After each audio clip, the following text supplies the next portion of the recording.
Right there. I just wanted to say that... Want to wait for the mic? Yeah. The films that you made were just such a big part of my childhood, and there was no feeling in the world like when December rolled around and you'd look through the TV guide and that magical week where all those Christmas specials would be on. And I just think you did such a great job of picking your voice character actors, and I was wondering if you could share with us an anecdote specifically about Paul Frees and Burl Ives. And also, I'm curious about the little musical bit at the end of all your films, what the story is behind that. I'm sorry, repeat that last one? I'd also like to know, at the end of your films, the little musical bit at the end that closes out your films. You mean the last musical tone? 3 seconds at the end. Right. What the story? Okay, yeah. Good. I understand that. Right. Yeah. In order of your question, what was your first one? Just a little story, if you could, one of your favorite stories about Paul Frees and Burl Ives. Okay, and Burl Ives. Well, Paul never worked with Burl Ives, but he did work with Fred Astaire and many others. But the story that I remember is that Mr. Astaire came to the studio to do his job, and he was naturally nattily dressed with a necktie around his belt and a hat on and so on. And he said, "Tell me what I'm supposed to do." And I said, "Well, make believe it's radio." And he still wasn't quite sure, and Paul Frees was working with him that day, and I knew that Paul would encourage him and nudge him and lead him on, because Paul was the consummate voiceover actor. And Fred Astaire was sitting in the control room with us, and with his agent. And his agent was a man whose name was Shep Fields. Shep Fields invented a musical style. He was a big band leader, and he had an orchestra that did rippling rhythm.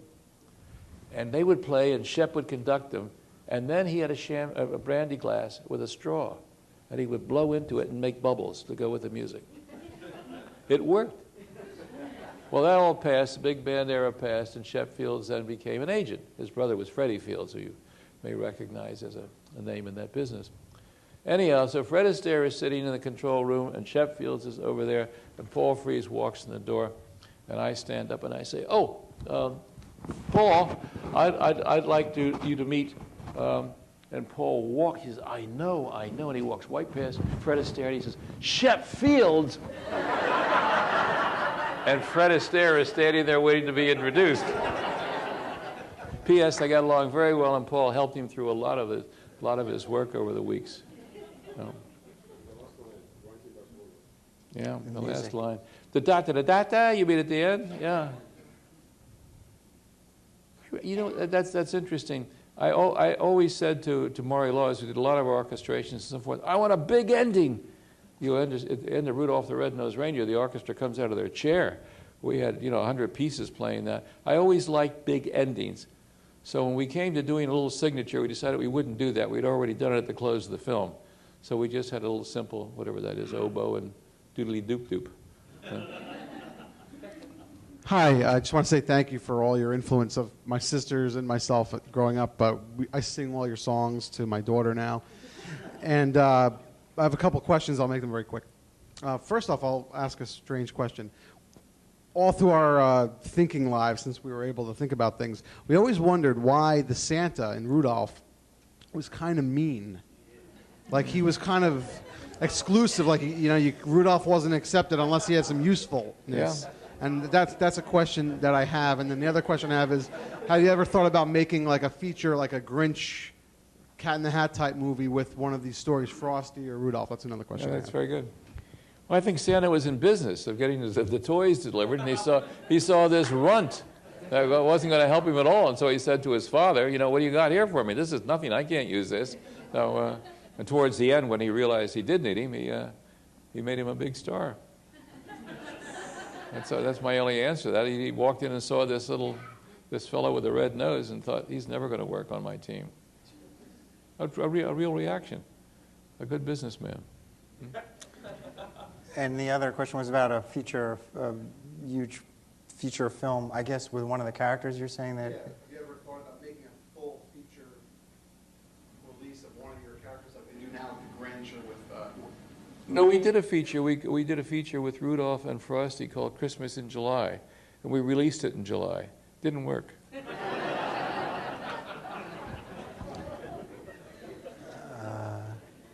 Okay, over here. Forgive me if I'm wrong about this. You did the Jackson 5 cartoon show, correct? Yes. Okay, Michael Jackson stories.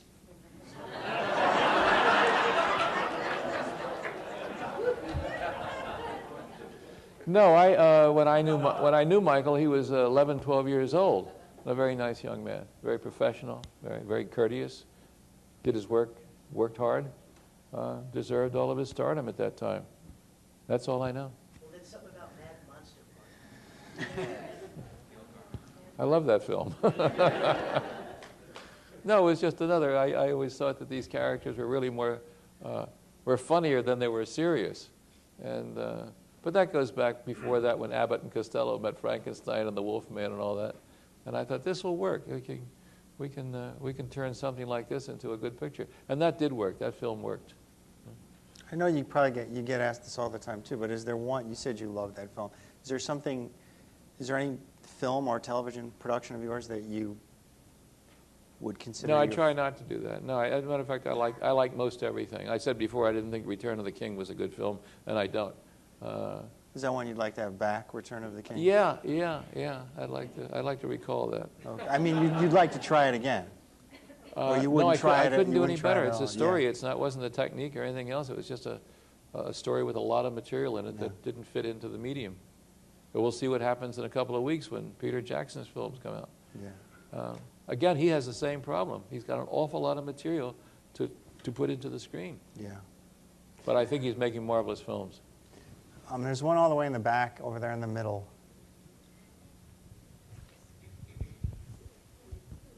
How you doing? I'd like to go back to the Island of Misfit Toys. Where?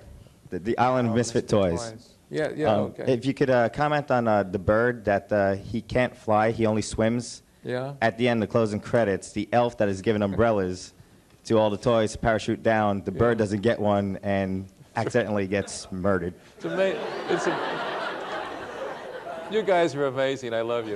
You're really great. You read things into this. Well, the bird learned to fly. We didn't make a big issue out of it. When they got him off the Island of Misfit Toys, they all got back their natural habits again.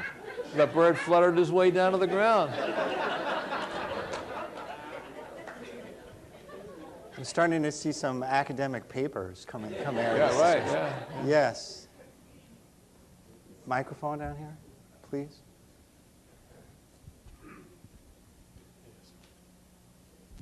Author Bradley Bulkey here. Hi, Bradley. Nice to see you.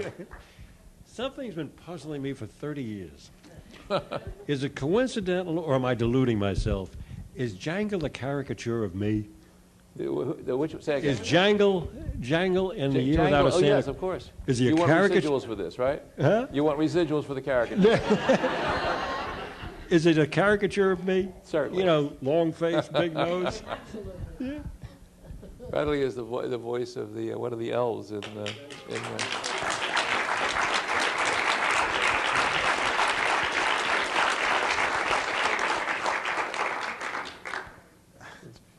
Yes, over here. Yes. You want to do the voice? Can we get the mic back so you can do the voice? Thank you. Hi, Mr. Santa Claus. Thanks, Bradley.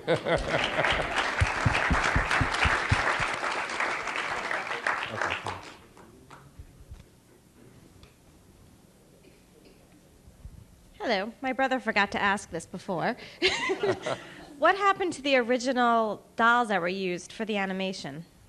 They sort of fell apart. They're made with armatures and latex, and in using them, they sort of emptied themselves out. But Rick can tell you about that. Rick is, as a matter of fact, might even have one. He has things I don't know about. Yeah, we did actually bring one here today that we're going to set up when we do the book signing afterwards. But we have it right here. Where is? You want to take it? Okay. Yeah, we'll unpack it for the book signing. A lot of them stayed in Japan because the animation was done in Japan, and some of them were given to the actors and actresses as gifts, and very few have survived. I haven't found a whole heck of a lot of them, in my research. So that's about the story. Okay, thank you. Over there on the side aisle. How did you hook up with Harvey Kurtzman and I'm Jack sorry, David? say again. How did you hook up with Harvey Kurtzman to do the Mad Monster Party? Great guy. Yeah. Do you have any Harvey Harvey Kurtzman stories? originated Mad Magazine and other things before that. What was the magazine he did before Mad? Help. Okay, right.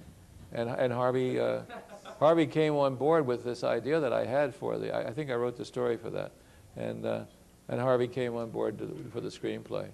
Very funny man, very nice man. Yes.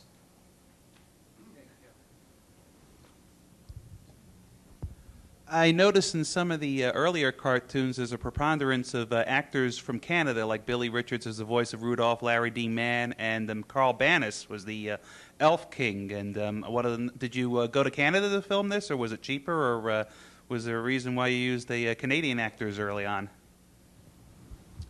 We originally went to Canada because the unions there allowed for a buyout. You could pay the actors a sum,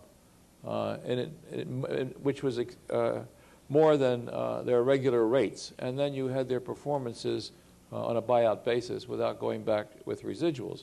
And that we went there for two reasons.